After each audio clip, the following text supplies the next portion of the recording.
కిడ్నీలు చాలా సున్నితమైనటువంటి అవయవాలు మన శరీరంలో చాలా నిశ్శబ్దంగా పనిచేస్తూ ఉంటాయి.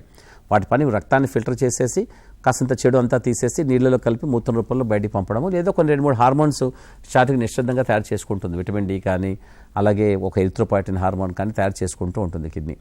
అలా కాకుండా చిన్న చిన్న ఆటుపోట్లు శరీరానికి ఏదైతే జరుగుతాయో, ఉదాహరణకి మీరు నీళ్లు తాగకుండా ఒక 5-6 గంటలు మీరు ఏదో విధంగా ఉన్నారనుకోండి, కిడ్నీ యొక్క ప్రభావం, కిడ్నీ మీద దాని ప్రభావం ఉంటుంది. కిడ్నీ ఏదో విధంగా కష్టపడుతుంది.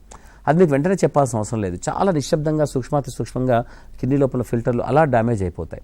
ఆ డ్యామేజ్ కిడ్నీ డ్యామేజ్ రూపంలో కనపడాలి రక్త పరీక్షల్లో అంటే మీకు 8-10 ఏళ్ళు పడుతుంది. అలా మనం ఎన్నిసార్లు చేస్తుంటామో మనకు తెలియదు. ఈ ఇన్ఫెక్షన్లు వస్తుంటాయి చాలామందికి. ఒక టైఫాయిడ్ లాగా వచ్చేసి ఒక 10 లంకనాలు చేసి వాళ్ళు ఇంట్లో కూర్చుని అలాగే యాంటీబయాటిక్ వేసుకుంటారు, జ్వరాలు వచ్చాయి అంటారు, ఏదో 10-15 రోజులు డాక్టర్ చుట్టూ తిరుగుతారు, హాస్పిటల్లో 3-4 రోజులు అడ్మిట్ అవుతారు, ఒక 2-3 రోజులు కోలుకుంటారు. కానీ అలాంటి చిన్న చిన్నవన్నీ కూడా కిడ్నీ మీద చాలా నిశ్శబ్దంగా కిడ్నీలను ప్రభావితం చేస్తాయి. అంటే వైరస్ ఇన్ఫెక్షన్లు, బ్యాక్టీరియల్ ఇన్ఫెక్షన్లు, డిహైడ్రేషన్ తెలియకుండా ఎలా ఉంటాయో బయట మనం చాలా చాలా అలవోకగా తిరిగేస్తూ ఉంటాం. బయట ఎండ అనుకుంటే అది కావాలంటే టోపీ పెట్టుకుంటాము, లేదా మధ్యలో నీళ్ళు తాగుతూ ఉంటాం.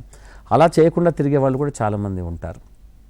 చాలామంది చాలా నిశ్శబ్దంగా ఇది శీతోష్ణ దీంట్లో వచ్చే మార్పుల వల్ల, ముఖ్యంగా ఉష్ణోగ్రతల్లో వచ్చే మార్పుల వల్ల, ఎక్స్ట్రీమ్స్ ఆఫ్ టెంపరేచర్ అంటాం కదా, అంటే అటుపక్క చాలా అత్యంత శీతలమైనటువంటి వాతావరణము, అత్యంత ఉష్ణోగ్రత అధికంగా ఉన్నటువంటి వాతావరణము, రెండు కూడా కిడ్నీ యొక్క పనితనాన్ని, ముఖ్యంగా కిడ్నీలో ఉండే సూక్ష్మంగా ఉండే రక్తనాళాల యొక్క సంకోచ వ్యాకోచాలని అవి ఎక్కువగా ప్రభావితం చేస్తూ ఉన్నాయి.